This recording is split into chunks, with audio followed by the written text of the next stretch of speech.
Esta é a Vila Real de Santo António. No centro encontra um obelisco, símbolo vertical do poder de um rei e do seu ministro. A partir do centro, as casas são todas organizadas de uma forma retilínea. As fachadas das casas representam a arquitetura delineada, o que torna a Vila Real de Santo António um exemplo perfeito do iluminismo do século XVIII. Venham daí dar um passeio até ao centro da cidade.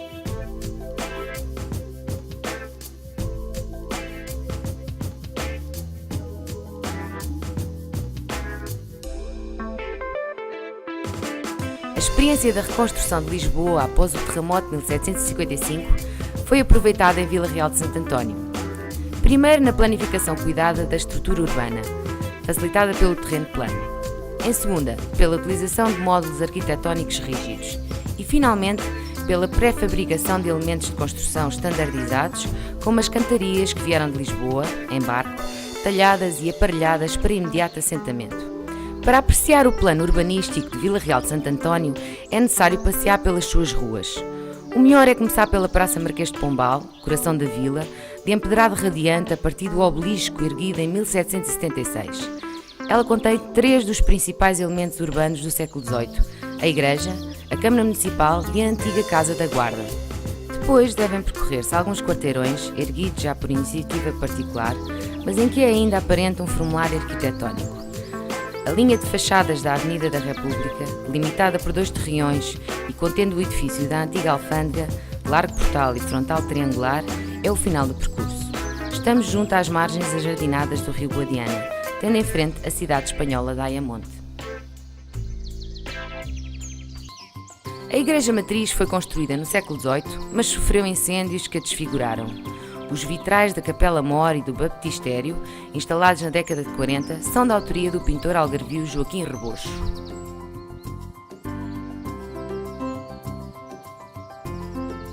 Pode também visitar o Museu Manuel Cabanas. Manuel Cabanas era pintor e gravador natural do concelho. Contém a maior coleção de gravuras em madeira do país e um interessante conjunto de mais de 200 pedras utilizadas na impressão litográfica das antigas embalagens de conservas de sardinha e atum.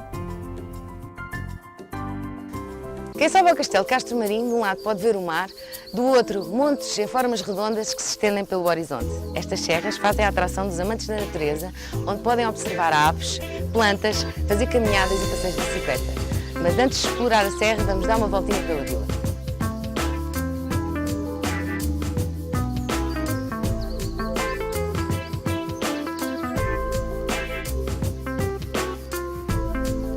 A cerca muralhada que envolveu a população medieval no cimo do monte tem origem nos séculos XIII e XIV. Por ocasião das guerras da restauração em meados do século XVII, o castelo foi adaptado às novas técnicas de guerra e à utilização de canhões. No amplo terreiro ergue-se o Castelo Velho, de possível origem muçulmana, de forma quadrada e com torreões circulares nos cantos e nas 2 portas. A porta principal apresenta um curioso relevo em forma de chave e siglas características dos pedreiros medievais. As muralhas envolvem ainda a antiga Igreja da Misericórdia, com um portal renascentista e no interior 2 esculturas do século XVII e as ruínas das edificações destruídas pelo terremoto de 1755, em que avultam a Igreja Matriz de São Tiago. Este castelo constitui um miradouro ímpar do rio Guadiana, da vila, das salinas e também da serrania circundante e de vastos horizontes de mar.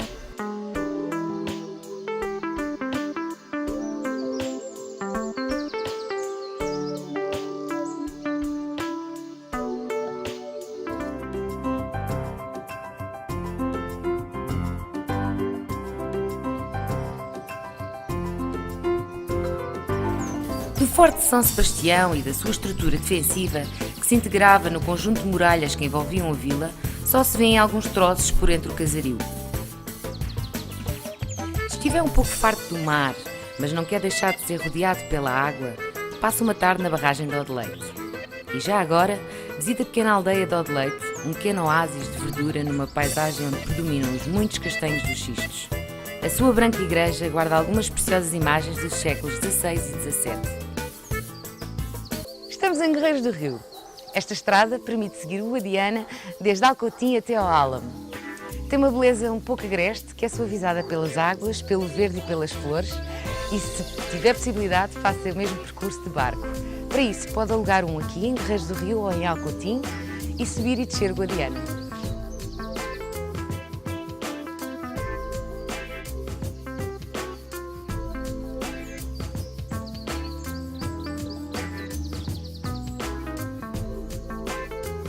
Nesta povoação pitoresca está instalado o Museu do Rio, que dá a conhecer o Guadiana e a sua história, as antigas artes da pesca utilizadas, a vida dos pescadores e das gentes que habitam as serras circundantes. As escavações do Montinho das Laranjeiras demonstram que as ruínas incluem 3 áreas distintas: a Parse Fructuária, a Eclésia e os Buyut, respectivamente da época romana, visigótica e islâmica. Esta área foi ocupada desde o século I a.C. ao século XIII.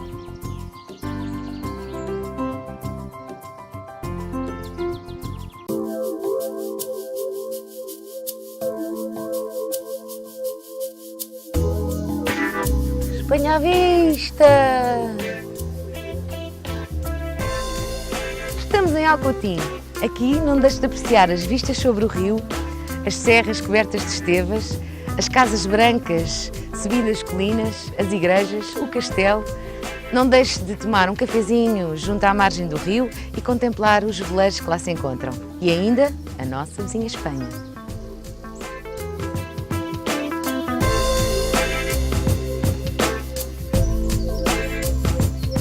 Comece a sua visita com um passeio pelas ruas estreitas e íngremes para ficar com uma ideia da atmosfera tranquila de uma vila serrana.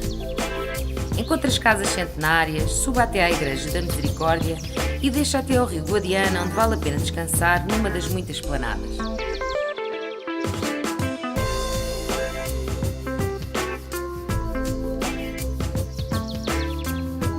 O Castelo de Alcotim ocupa uma elevação sobranceira ao rio. O local onde o castelo está implantado, de acordo com as escavações arqueológicas efetuadas, terá sido ocupado na Idade do Ferro e no início da ocupação romana. A construção do castelo será de inícios do século XIV, iniciada por ordem de Dom Dinis como defesa da fronteira. No seu interior funciona um museu de arqueologia, onde estão expostos os achados arqueológicos do concelho, bem como vestígios das edificações descobertas durante as escavações. A ermida da Nossa Senhora da Conceição é um templo manuelino do século XVI que substituiu a primitiva construção gótica. No entanto, desta estrutura só resta o portal. O atual edifício é uma reconstrução do século XVIII. As paredes caiadas, a cúpula redonda do altar-mor e o sino sobre o portal, guardado por um ninho de cegonhas, compõem um pitoresco quadro tipicamente algarvio. Aqui também funciona o Núcleo Museológico de Arte Sacra, que tem por objetivo divulgar a arte sacra do concelho de Alcotim.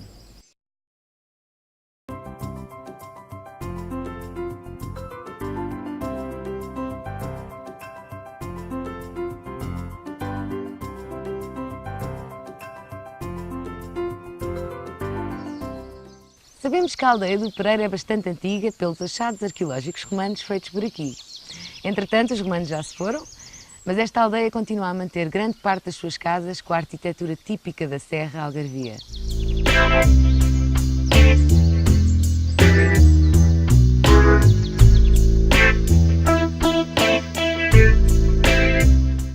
Passeando pelas ruas, encontramos a Igreja Matriz, templo de aparência modesta com origem no século XVI.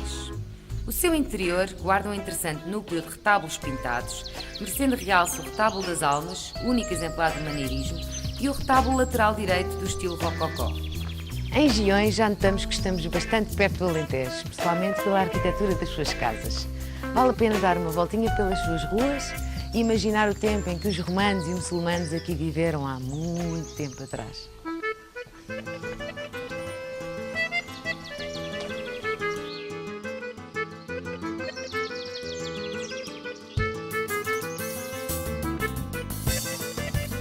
O Museu de Giões, que fica em Farelos, foca a sua atenção numa das atividades com maior importância na área de Alcotim, a tecelagem da lã e do linho.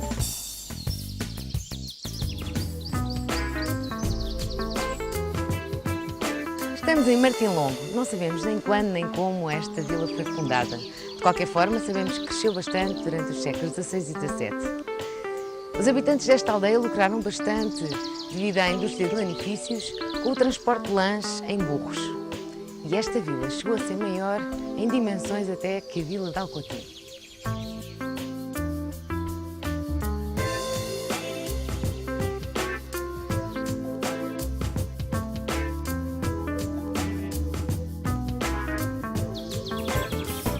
Estamos em Vaqueiros, onde algumas das ruas guardam ainda pitorescos testemunhos da arquitetura popular, em que harmoniosamente se insere a pequena e branca igreja. Esta igreja é um elegante conjunto arquitetónico com origem no século XVI e remodelado no século XVIII, onde vigora o estilo rococó. É, em termos arquitetónicos, o exemplo mais significativo do concelho. Na Torre Cineira, destaca-se a cobertura com um catavento em forma de galo e dentro da igreja existe um interessante conjunto de imagens religiosas.